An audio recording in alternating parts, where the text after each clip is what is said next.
నమస్తే, నేను మీ బెజ్జారపు వినోద్ కుమార్. ప్రతిహారి ఛానల్కి స్వాగతం.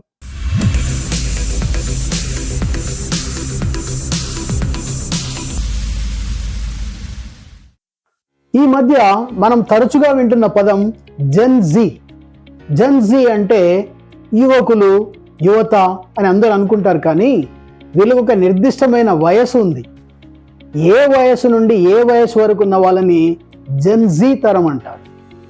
మరి అంతకు ముందున్న తరాలేంటి, ఆ తర్వాత ఉండే తరాలేంటి, అసలు ఈ తరాల గోల ఏంటి, ఇవన్నీ కూడా మనం ఈరోజు ఈ ఎపిసోడ్లో తెలుసుకుందాం.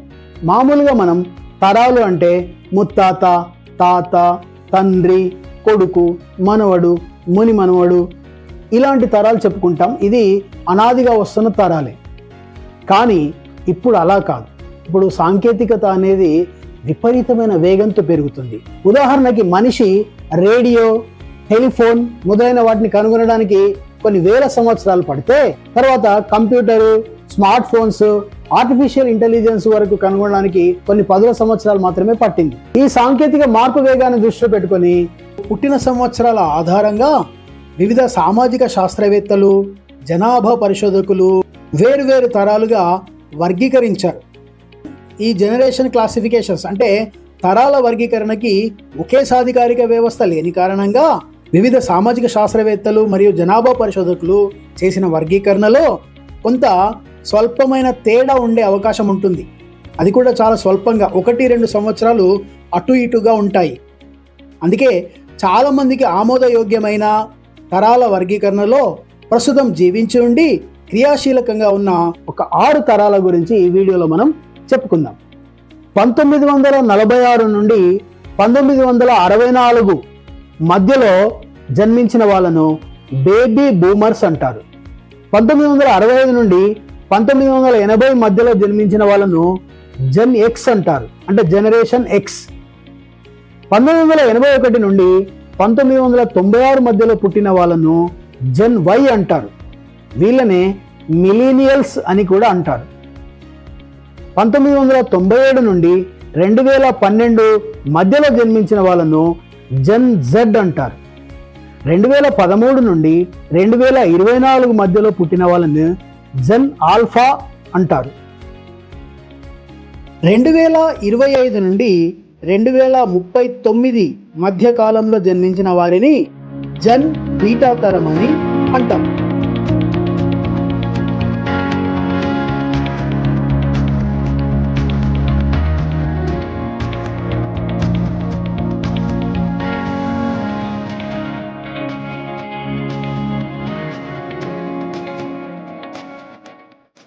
ఇప్పుడు మనం ఇందాక చెప్పుకున్న ఈ 6 తరాలలో ప్రతి ఒక్క తరాన్ని గురించి కొంత క్లుప్తంగా చెప్పుకుందాం.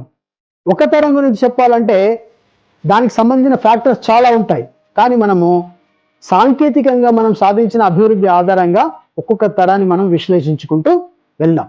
అయితే ఒక్కో జనరేషన్ సందర్భంగా చర్చించిన సాంకేతిక ఆవిష్కరణలు ఆ జనరేషన్ కాలంలోనే కనుగొనబడినవి కావచ్చు, కాకపోవచ్చు. ఆయా జనరేషన్లను ప్రభావితం చేసిన ఆవిష్కరణలుగా వాటిని భావించాలి. Baby boomers.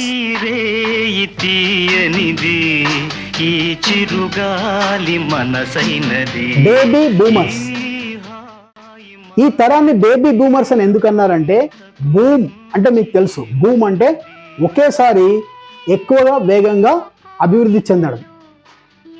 1945 ముందు వరకు కూడా అంతుచిక్కని అంటురోగాలతో మరియు మొదటి, రెండవ ప్రపంచ యుద్ధాల కారణంగా జననాలు అనేటివి చాలా తక్కువగా నమోదయ్యాయి. కానీ ఎప్పుడైతే 1945లో రెండో ప్రపంచ యుద్ధం ముగిసిందో, అప్పుడు ప్రజల లోపల శాంతి ఏర్పడి ఆర్థిక స్వావలంబన ఏర్పడడంతో అప్పుడు జననాలు ఎక్కువ జరిగాయి. అంటే ఎక్కువ మంది శిశువులు పుట్టడం ప్రారంభించారన్నమాట. కాబట్టి అలా ఎక్కువ సంఖ్యలో శిశువులు పుట్టిన ఆ తరాన్ని బేబీ బూమర్స్ తరము అని చెప్పేసి అంటారు.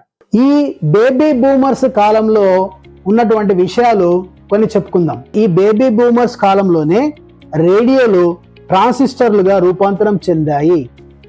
ట్రాన్సిస్టర్లే కాదు, మైక్రో చిప్స్, ఫ్లాపీ డిస్కులు ఇవన్నీ కూడా కనుగొన్న సమయం ఇది. ఇంకా చెప్పాలి అంటే కంప్యూటర్ రంగానికి పునాదులు పడింది ఈ తరంలోనే. ఇంకా సామాజిక అంశాల విషయానికి వస్తే ఈ తరంలో ఉమ్మడి కుటుంబాలు ఎక్కువగా ఉండి మానవ సంబంధాలు అనేటివి చాలా దృఢంగా ఉండేవి. అంటే వస్తువుల కన్నా మనుషులకే ఎక్కువ ప్రాధాన్యం ఉన్న తరం ఇది. ఈ తరంలో జన్మించిన వాళ్ళందరూ కూడా ఇప్పుడు 62 సంవత్సరాల నుంచి 80 సంవత్సరాల మధ్య వయసులో ఉండి వయోవృద్ధులుగా ఉన్నారు. జెన్ ఎక్స్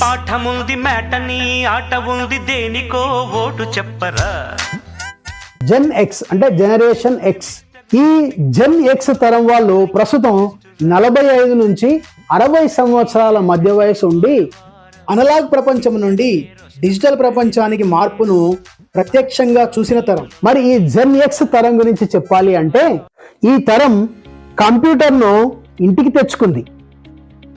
ఈమెయిల్ అనేది ఈ తరంలోనే విస్తృతంగా వినియోగంలోకి వచ్చింది. దాదాపుగా ఉత్తరాలను మర్చిపోయింది ఈ తరంలోనే. ఫ్లాపీ డిస్కుల స్థానంలో సీడీలు వచ్చాయి. వీడియో గేమ్స్ కూడా ఈ తరంలోనే నాంది పడిందని చెప్పవచ్చు. సాలిటైర్, సూపర్ మారియో లాంటి వీడియో గేమ్స్ ఆడడం కూడా ఈ తరంలోనే మొదలైంది. ఈ తరం వాళ్ళు ల్యాండ్లైన్ ఫోన్లు చూశారు, బ్లాక్ అండ్ వైట్ టీవీలను ఉపయోగించారు, అలాగే ఉత్తరాలు రాసే కాలాన్ని కూడా అనుభవించిన తరం ఈ జనరేషన్ ఎక్స్. ఇంకా సామాజిక పరంగా చూస్తే వస్తు సంస్కృతి అనేది మెల్లిమెల్లిగా ప్రాధాన్యత సంతరించుకుంటున్న కాలం ఈ జనరేషన్ ఎక్స్ తరం. అలాగే సమిష్టి కుటుంబాల స్థానాన్ని వెస్టి కుటుంబాలు మెల్లిమెల్లిగా ఆక్రమించడం మొదలైంది కూడా ఈ తరంలోనే అని చెప్పవచ్చు. తదుపరి మనం చెప్పుకోబోయేది జెన్ వై.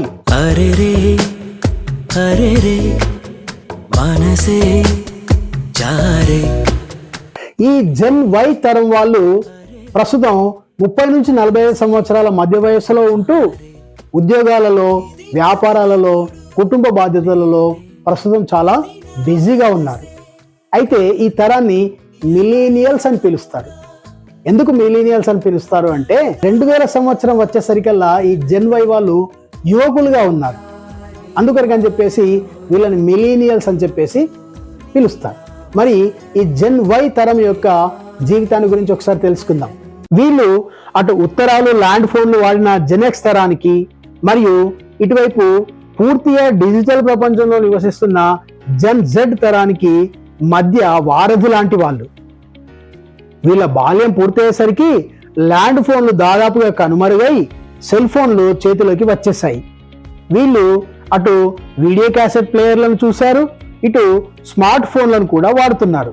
అంటే అటు ఆఫ్లైన్ను ఇటు ఆన్లైన్ను రెండింటిని అనుభవిస్తున్న తరం ఈ జెన్ వై తరం. ఇంకా సామాజిక అంశాల విషయానికి వస్తే వస్తు సంస్కృతి అనేది ఈ తరంలో స్థిరపడిపోయిందని చెప్పొచ్చు. అలాగే సమిష్టి కుటుంబాలు అనేటివి వెస్టి కుటుంబాలుగా మారడం అనేది దాదాపుగా ఈ తరంలోనే స్థిరపడిపోయింది. అలాగే ఉన్న చోటనే కాకుండా మెరుగైన ఉపాధిని, ఉద్యోగాలను వెతుక్కుంటూ విదేశాలకు, దూర ప్రాంతాలకు వెళ్ళడం కూడా ఈ తరంలో మొదలైందని చెప్పవచ్చు. జెన్ జెడ్, జనరేషన్ జెడ్.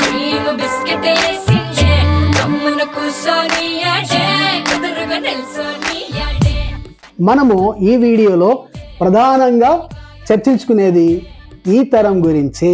ప్రస్తుతం 14 సంవత్సరాల నుంచి 29 సంవత్సరాల మధ్య వయసు కలిగిన వీళ్ళను జెన్ జీ తరం అని కూడా పిలుస్తారు. బ్రిటిష్ ఇంగ్లీష్లో మనము జెడ్ని జెడ్ అంటాం. అదే అమెరికన్ ఇంగ్లీష్లో జెడ్ని జీ అంటారు. గ్లోబల్ మీడియాలో జెన్ జీగా ఇది బహుళ ప్రాచుర్యం పొందడంతో, అదేవిధంగా పలకడానికి కూడా చాలా ఈజీగా ఉండడంతో ఈ తరాన్ని మనం జెన్ జీ అనడం మొదలుపెట్టాం. మరి వీళ్ళ యొక్క జీవన శైలి ఎలా ఉంది ఒకసారి చూద్దాం. ఇంటర్నెట్ మరియు స్మార్ట్ ఫోన్లు విస్తృతంగా అందుబాటులోకి వచ్చిన తర్వాత పుట్టిన తరం ఈ జెన్ జెడ్ తరం. జెన్ వై తరం వరకు టెక్నాలజీ అనేది జీవితంలో ఒక భాగం మాత్రమే. కానీ జెన్ జీ తరం జీవితమే పూర్తిగా టెక్నాలజీతో ముడిపడిపోయి ఉంది. వీళ్ళలో సామాజిక స్పృహ ఎక్కువ. పర్యావరణము, మానవ హక్కులు మొదలైన వాటి గురించి మాట్లాడుతారు. తాము చెప్పదలుచుకున్న విషయాలను సోషల్ మీడియా ద్వారా అత్యంత వేగంగా వ్యాప్తి చెందిస్తారు. వీళ్ళకు సాంప్రదాయిక ఉద్యోగాల కంటే స్టార్టప్లు పెట్టడం ద్వారా స్వంతంగా ఎదగాలనే కోరిక ఎక్కువ. వీళ్ళు పూర్తిగా ఎక్స్ట్రావర్ట్లు. తమ అభిప్రాయాలను నిర్మోహమాటంగా ప్రకటించడమే కాదు, ఆచరణలో కూడా పెడతారు. ఇంకా సామాజిక పరంగా చూస్తే వీళ్ళలో ఇండివిజువాలిటీ ఎక్కువ. వీళ్ళు తమ కెరియర్ మీద ఎక్కువగా దృష్టిని పెట్టిన కారణంగా ఈ తరంలో వివాహాలు ఆలస్యంగా అవుతున్నాయి. తాము జీవితంలో మెరుగైన స్థితిలో స్థిరపడేంత వరకు వీళ్ళు పెళ్లిళ్ళు చేసుకోవట్లేదు. వీళ్ళలో ఆర్థిక స్వావలంబన ఎక్కువ ఉన్న కారణంగా వైవాహిక జీవితం లోపల కూడా సర్దుబాట్లు అనేటివి ఈ తరంలో తక్కువ. జెన్ జీ తరం సోషల్ మీడియా మరియు డిజిటల్ కమ్యూనికేషన్ శక్తితో తమ అభిప్రాయాలను వేగంగా వ్యక్తపరచగలుగుతున్నారు. ఇటీవలి కాలంలో అనేక దేశాల్లో జరిగిన సామాజిక రాజకీయ ఉద్యమాలలో జెన్ జీ యువత గణనీయమైన పాత్రను పోషించింది. అయితే మిగతా ప్రపంచంతో పోలిస్తే మన భారతదేశంలో ఉన్న జెన్ జీ తరం చాలా విలక్షణమైనది. మన భారతీయ ఆత్మ చాలా గొప్పది. మన సంస్కృతి సాంప్రదాయాలు చాలా గొప్పవి. మన భారతదేశంలో ఉన్న జెన్ జీ తరం కూడా అటు సాంకేతికంగా అత్యున్నత శిఖరాలను అధిరోహిస్తూనే ఇటు భారతీయ సంస్కృతి సాంప్రదాయాలను కూడా గౌరవిస్తూ ఏకకాలంలో రెండింటిని కూడా బ్యాలెన్స్ చేస్తూ వస్తున్న విలక్షణమైన తరము భారతదేశంలో ఉండే జెన్ జీ తరం. ఇప్పుడు మనం చెప్పుకోబోయే తరం జెన్ ఆల్ఫా.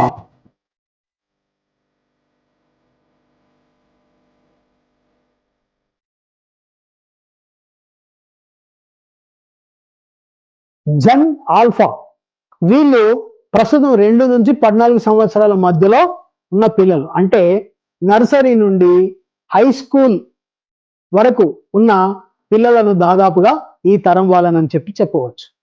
మరి వీళ్ళ జీవన శైలి గురించి ఒకసారి చెప్పుకుందామా? చేతిలో స్మార్ట్ ఫోన్తోనే పుట్టిన తరం ఇది. యాపిల్, ఐపాడ్ ఆవిష్కరించిన 2 ఏళ్లకు వీళ్ళు పుట్టారు.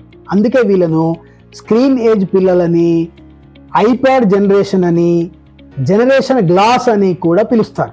ఎందుకంటే గ్లాస్తో కూడిన టచ్ స్క్రీన్ను తాకడం, స్వైప్ చేయడం, స్క్రోల్ చేయడం అనేది వీళ్ళకు చిన్నప్పటి నుంచే అనుభవం. అలాగే వీళ్ళది ఏఐ తరం కూడా. చాట్ జీపీటీ, జెమిని ఏఐ లాంటివి వీళ్ళ తరంలోనే మొదలయ్యాయి. ఇంకా వీళ్ళ సామాజిక జీవనాన్ని చూస్తే ఈ తరాన్ని విశ్లేషించినప్పుడు మనకు ఒక వింతైన విషయం కనబడుతుంది. అదేంటంటే ఈ జెన్ ఆల్ఫా తరం వాళ్ళు జెన్ వై తరానికి పుట్టిన పిల్లలు అన్నమాట.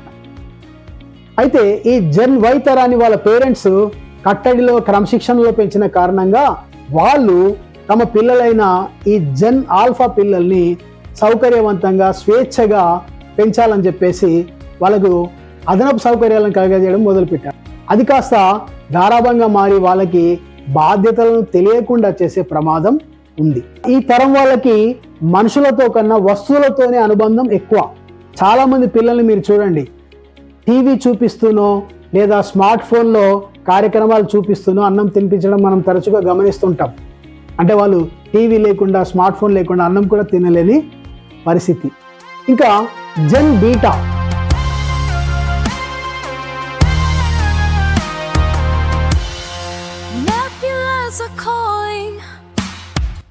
జెన్ బీటా అంటే ఇప్పుడిప్పుడే జన్మిస్తున్న నవజాత శిశువులు అన్నమాట.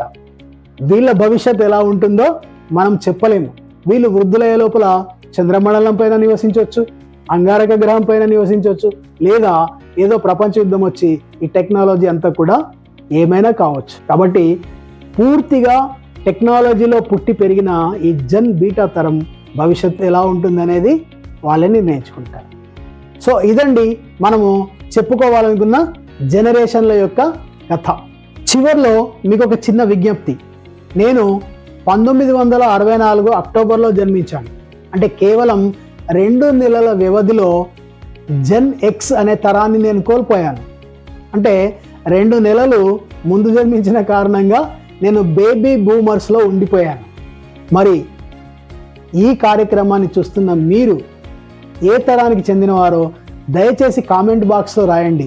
సింపుల్గా మీ తరాన్ని బీబీ, ఎక్స్, వై, జెడ్ ఇలా ఒక సింగిల్ అక్షరంలో రాస్తే సరిపోతుంది. మీ కామెంట్ కోసం నేను ఎదురు చూస్తుంటాను, అది నాకు ఎంతో సహాయపడుతుంది. అలాగే కార్యక్రమం ముగించే ముందు మీకు ఒక చిన్న టాస్క్. మా కుటుంబంలో 5 తరాల వాళ్ళం ఉన్నాం. నేను బేబీ బూమర్, మా ఆవిడ జెన్ ఎక్స్, మా పెద్ద పాప అల్లుడు ఇద్దరు జెన్ వై, మా చిన్న పాపది జెన్ జీ తరం, మా మనుమడిది జెన్ ఆల్ఫా తరం. మరి మీ కుటుంబంలో ఏ తరానికి చెందిన వాళ్ళు ఎంతమంది ఉన్నారు లెక్కించండి, చాలా సరదాగా ఉంటుంది. అలాగే నేను ఎన్నో ఆసక్తికరమైన అంశాలను మీకు వీడియోల రూపంలో మీ దాకా చేర్చాలని అనుకుంటున్నాను. కాబట్టి ఈ కార్యక్రమం నచ్చితే దయచేసి లైక్ చేయండి.